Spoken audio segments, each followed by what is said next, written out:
Bonjour monsieur. Excusez-moi d'interrompre votre leçon du jour. Je suis journaliste et je viens dans votre salle de classe pour parler de votre métier, le métier d'enseignant. Juste 2 minutes. Si vous me permettez, je pose une question à vos élèves, jeunes demoiselles, jeunes monsieur. Quel métier voulez-vous pratiquer dans l'avenir? Oui, mademoiselle. Moi, j'aimerais être enseignant dans l'avenir. Vous savez comment on fait pour devenir enseignant? Pas tout à fait. Alors, voici les réponses. Dans la rubrique « Le métier du mois en carrière », c'est le professeur Nicolas Gabriel Andiga qui nous dit comment on se forme pour devenir enseignant, où est-ce qu'on doit travailler, ce qu'on gagne, avantages et inconvénients de ce métier qui nous a formés et dont nous rêvons peut-être tous. Voici la définition et la présentation du métier d'enseignant dans la rubrique « Le métier dans carrière ».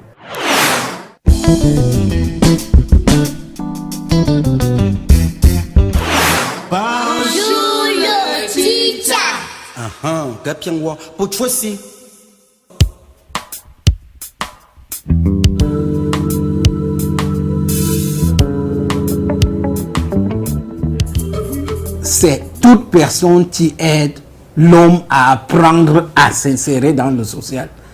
Maman enseigne, papa enseigne, ses frères enseignent. Mais sur le plan strict que vous voulez comme définition, c'est donc ces personnes dédiées à qui la société a confié la mission d'aider cet être à s'insérer dans le parcours social et qui en ont fait un métier. Pour le primaire, ce sont les écoles normales d'instituteurs, de l'enseignement général, des ENI, des ENIEJ, des ENIET. Pour le secondaire, c'est les ENS pour l'enseignement général, c'est les ENSET pour l'enseignement technique. Bref, on a mis en place aussi des corps de formateurs. Vous voyez, on monte un peu d'un étage là. Ils vont être formateurs, mais ont besoin d'être formés pour être de bons formateurs. Et en principe, c'est par cet apprentissage du métier d'enseignant que l'on devrait entrer dans le corps de l'enseignement.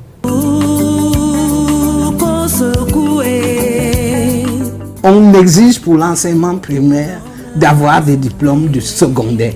Ça peut être le BPC pour des toutes petites classes, mais c'est en général le probatoire ou le baccalauréat. Pour l'enseignement secondaire, nous exigeons pour les écoles normales supérieures, pour enseigner au premier cycle, d'avoir eu le bac et de faire 3 années de formation supérieure pour enseigner dans le secondaire, du collège. Et pour enseigner dans le secondaire lycée, c'est d'avoir eu la licence, puis de faire 2 années de formation pour qu'on puisse avoir des capacités requises pour enseigner dans les lycées.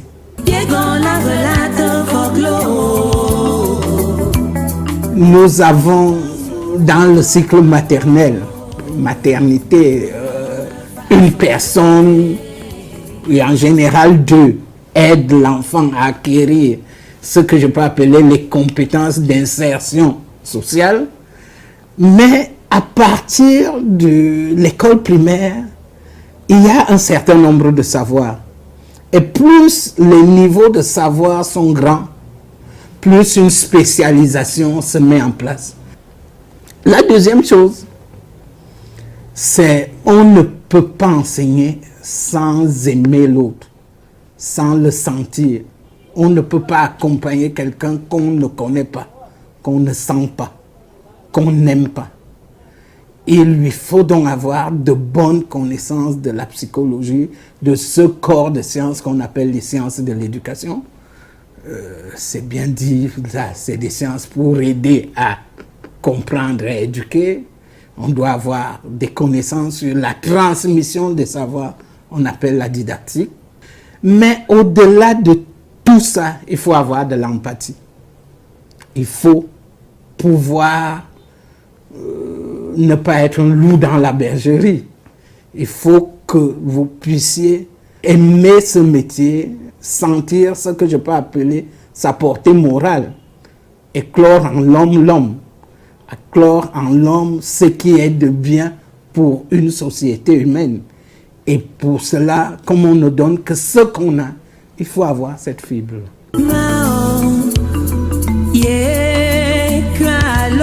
La première chose qu'il faut comprendre, c'est que ce métier-là, c'est un métier à plein temps.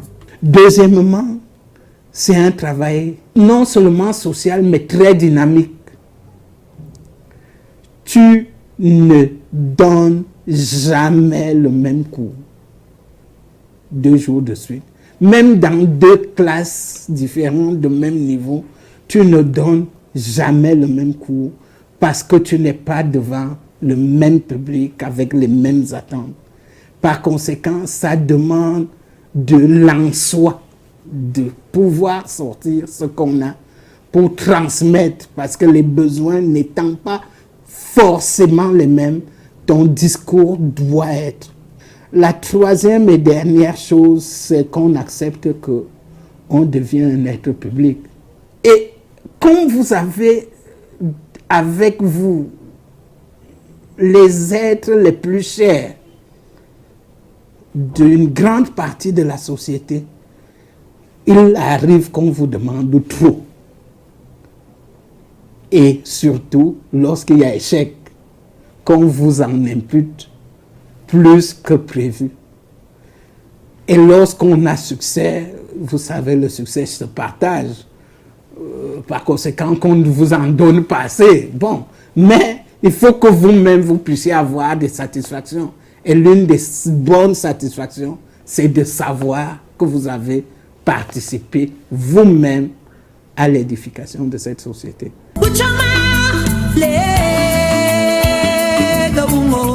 L'enseignant dans la classification de la fonction publique. Un enseignant qui sort de l'école normale.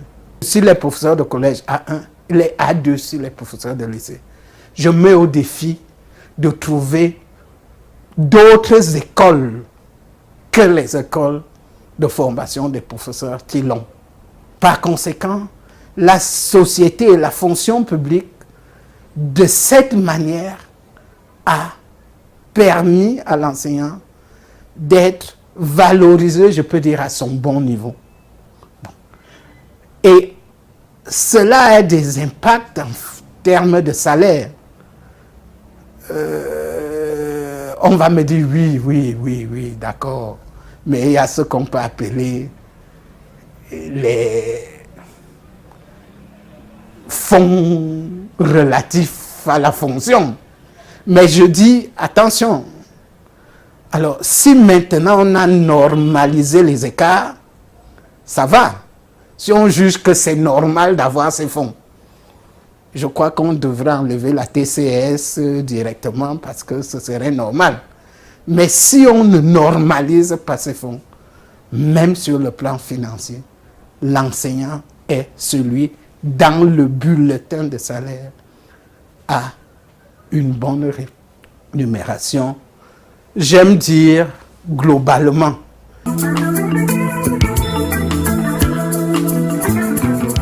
En général, quelquefois, on voit un bon enseignant à travers un bon élève. Et ce sont les résultats de l'élève qui deviennent le déterminateur du bon enseignant. Vous voyez là qu'on confond 2 choses là. Le vecteur et le point d'application. Et si tu es bon enseignant et que tu as des mauvais élèves, tu deviens un mauvais enseignant. Si tu es un bon enseignant et que l'environnement n'est pas bon, j'aime dire qu'on me cite un établissement privé classé premier qui n'a pas les mêmes enseignants que ceux du public classés en milieu de tableau par l'Office du bac.